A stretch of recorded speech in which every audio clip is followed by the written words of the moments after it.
Hi and welcome. You're listening to the X22 Report. My name is Dave and this is episode 1175B and today's date is January 11th, 2017 and the title of the episode is The Deep State Got Caught Peddling Fake News to Discredit Trump Before His Inauguration. Now, before I get started, I just want to make an announcement. I uploaded a new interview with Dex, aka the Vulcan, on the X22 Report Spotlight YouTube channel. So you can go right over to YouTube, type in X22 Report Spotlight. It will bring you right to the video. Or you can come over to the X22report.com site, scroll down a little bit, look over to your right-hand side, you'll see the video there. Or you can go to newssentinel.com. Same thing, scroll down a little bit, look over to your right-hand side, you'll see the video there, and you can play it right on the site. Let's get into the economic collapse, political and geopolitical news. Now, yesterday we were talking about how the CIA hearings for the new director were put off a day. And I said that raises red flags. Why would they do this? What would be the purpose of it? And we can see right now that the news hit last night where they received this 35-page dossier about Trump's financial and personal life obtained from Russia. And they're saying it was included in the briefing that they gave Trump, and he's saying he's never seen this before in his life. And we can see right now, by looking at all the evidence, all of this is completely made up and it's fake news. The information came from an anonymous source, and this anonymous source created this whole fan fiction fantasy, and they were reporting on it on 4chan. And this anonymous person fed false information to Rick Wilson. Rick Wilson, a GOP consultant, a neocon, hashtag never Trump, had close ties to Evan McMullin. Evan McMullin, an ex-intelligence official, a neocon, a hashtag never Trump, anti-Russia, gives the dossier to John McCain. John McCain, a neocon, anti-Trump, anti-Russia, decides, you know what? Let me feed this to the intelligence agencies. So he gave it to the intelligence agencies where they're anti-Trump once again, and it was leaked to the mainstream media, and the mainstream media reports on it.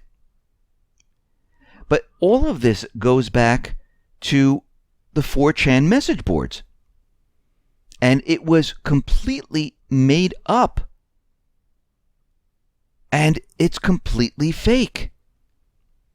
And what has happened here is that the corporate media, without doing any type of investigatory research or anything to see if any of this is true, they just went with it. And what happened was this story was shopped around to all the different media outlets, and none of them would touch it. Then Buzzfeed picked it up, CNN went with it, and they put it out there. Now, of course, this is propaganda. They want images in people's minds. They talked about different sexual things that Trump was doing, golden showers, and everything like this. And McCain does admit he gave the dossier to the FBI, to the intelligence agencies, and he's saying that, you know, he didn't look into it. He had no idea what it was. It was just given to him. Now, of course, the intelligence agencies, they don't do any research. They just go with whatever they're given to discredit Trump. Now, Trump is out there. He's calling this all fake news. He's saying this is a political witch hunt, and he's saying that none of this is true. Now, what's very interesting about all of this is that they're saying that Michael Cohen traveled to Prague, and what we're getting is that the FBI looked into this, and they can't find any information that he actually traveled to Prague in August to meet with Russian officials. He actually showed his passport saying, look, I didn't go at all. And remember, Prague is the same place that foreign intelligence officials claimed in 2001 was the site of the non-existent meeting between Iraq officials and 9/11 hijackers, which contributed to 70% of Americans believing, as of late as the fall of 2003, that Saddam personally planned the 9/11 attack. Now, Trump is denying everything. He's saying he didn't see the dossier or anything like that. He's calling CNN fake news. CNN responds to Trump's fake news attack, saying that, no, we have credible evidence, we have facts and things like that. But CNN is not producing any of it. Now, the New York Times is out there, and they wouldn't even touch the story because they're saying there was no facts. It's all unsubstantiated information from an anonymous source. There's no way to check any of it out. And they're saying that CNN, Buzzfeed, well, they're peddling fake news right now. And in a brief interview in the Times newsroom on Tuesday, Dean Baquet, the executive editor of the Times, said the paper would not publish the document because the allegations were totally unsubstantiated. We, like others, investigated the allegations and haven't corroborated any of them. And we felt we're not in the business of publishing things we can't stand by. And another investigative journalist, John Podhoretz, takes it even further. At a moment when journalists are up in arms about fake news, what Buzzfeed has done, well, it's taken fake news to a new level. Its editor, Ben Smith, acknowledges there is a serious reason to doubt the allegations. The Kremlin is saying, we have no knowledge of this whatsoever. This is a hoax on the 4chan boards, and all of it is fabricated. And when you read the 4chan boards, you can see that, yes, all of this information was completely made up. Now, they're saying that there was a British former intelligence officer who prepared the Trump dossier, and this person has been revealed. His name is Steele, Christopher Steele. He's 52 years old and is one of the two directors of the Orbis, along with Christopher Burrows, who's 58. And by the way, Orbis is Orbis Business Intelligence. It's a London-based company. And Burrows was reached at his home, asked questions, can you confirm or deny this? And he says, no, I can't confirm or deny any of this, and wouldn't speak to anyone. Mr. Steele declined repeated requests for interviews, and we can see right now they're just hiding out at this point. And if they really had true facts and they really had evidence, they'd be out in the forefront saying, look what we found, because this would benefit their company. But hiding and not talking to anyone, well, that's a little suspicious. And very interesting about all of this talk about fake news and truth, it seems like the public is confused of what is propaganda and what is truth. And those people who hear truth, you can see that their reactions aren't like, oh, that's the truth, let's go with it. Oh my God, I can't believe the other stuff was propaganda. No, the truth, many people can't handle. And there's a German philosopher, Arthur Schopenhauer. He discusses how truth has to come about. And he said there's 3 different stages. He says all truth passes through 3 stages. He says first, it is ridiculed. And that's what we're seeing right now. The truth is being ridiculed. Second, it is violently opposed. Absolutely not. This cannot be the truth. Then third, it is accepted as being self-evident. And we are going through these stages right now because those individuals who are out there, when you hit them with the truth, first they laugh at you. They say, that can't be. There's no way. Then they completely oppose it. They say, absolutely not. There's no way that this can be possibly fake. It's coming from CNN. And then after a while, as the truth continually comes out, they start to realize that that other information was propaganda. and then it's finally accepted. Gandhi said first they ignore you, then they laugh at you, then they fight you, then you win. And we are seeing this today. I see it all over social media. I see people going on and on about this, believing the propaganda, ridiculing the truth. But eventually what will happen is the truth will be able to stand on its own. The truth will shine through the propaganda. The lies will disappear. They always do. It just takes time. Now, the Senate, they're going to investigate the Russian hacking report.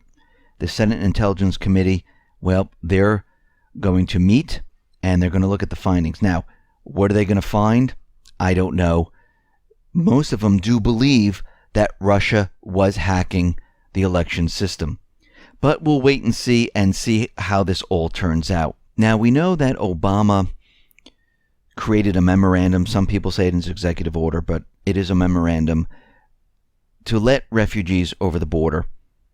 And once they make it over the border, they can stay in this country. And Josh Earnest assured that there's significant screening that was put into place to ensure that these refugees don't pose undue threat to our national security. But there was an undercover video that was revealed by the Daily Caller, which seems to show a U.S. Immigration Service official in New York coaching a woman on how to help a Syrian family gain asylum in the U.S. with a fake passport. A situation which the official describes as far from unique.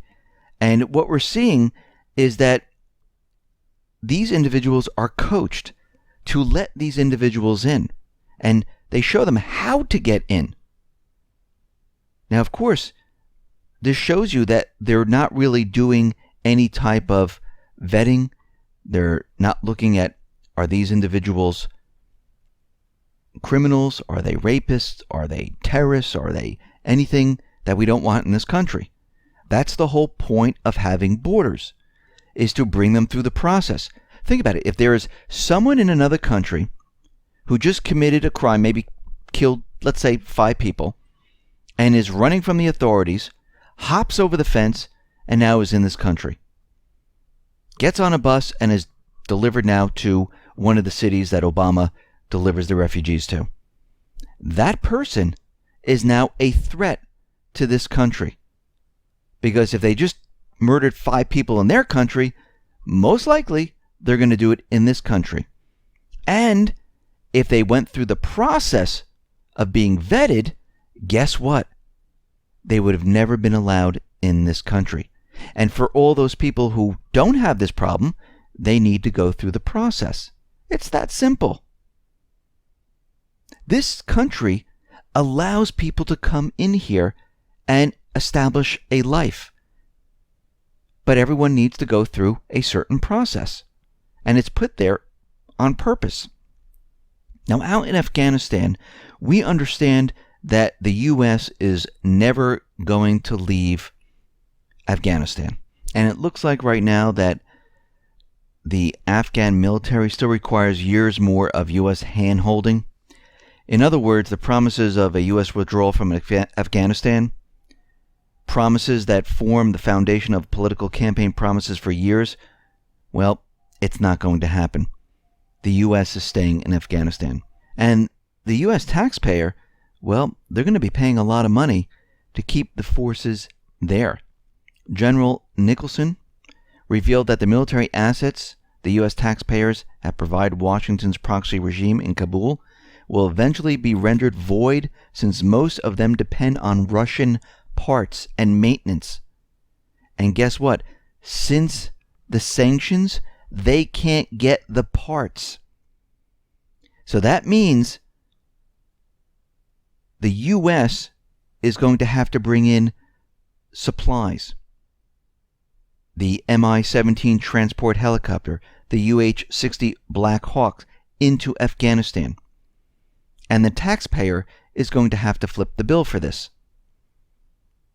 And what's very interesting about all of this is the U.S. is not fighting terrorism in Afghanistan. All this talk about the Islamic State and talking about Al-Qaeda in Afghanistan, well, guess what? they're really not fighting them.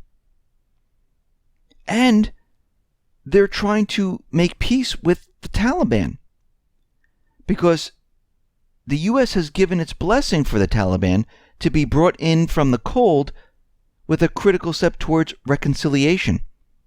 So the question is, what is the United States doing there? Well, they have the poppy fields, where they sell opium all over the world to pay for their covert operations, CIA covert operations. We know they have the gas pipelines. We know there's a lot of copper, a lot of lithium. And Russia and China are in this area. Amazing. Now, we see right now that the U.S. has been talking about shooting down a North Korean ICBM. They're saying if it poses a threat to the United States, we will shoot it down. And now they're backing off a little bit, saying, well, we might not just shut it down, only if it's a threat. We're going to gather intelligence rather than destroy it, as long as the launch didn't pose a threat. So the U.S. is sending over the sea-based X-band radar unit to the Korean Peninsula to watch what North Korea is doing. Now, this is very suspicious right off the bat,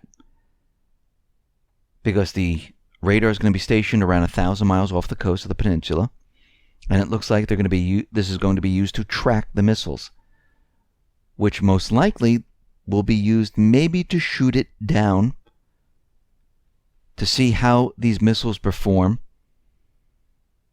And they're collecting this intel for what reason?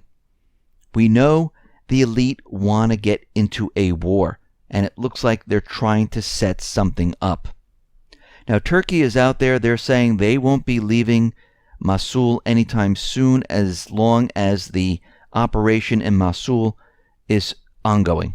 So they're not going to withdraw any troops right now. Now, originally they said they were going to leave Iraq. Now they're saying they are staying. And we see that in Syria, Russia is saying that the U.S. and the coalition forces, well, they act secretively inside of Syria. Of course they do. They're flying missions inside of Syria, and they're bombing infrastructure. They don't want Russia to know where the planes are. And what Russia is saying is that the U.S. Air Force and the U.S.-led international coalition, they are acting secretly during operations in Syria. They're saying that the U.S. doesn't like to notify Russia about their plans to use combat aircraft, only occasionally indicating the time period and in an approximate area, but not the specific types of aircraft and their affiliation. This has allowed the U.S.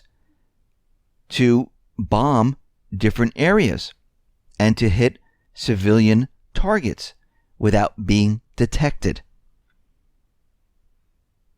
We see Russia right now is bringing in 4 elite Russian Su-25 fighter jets and 4 Il-78 tankers into Latakia.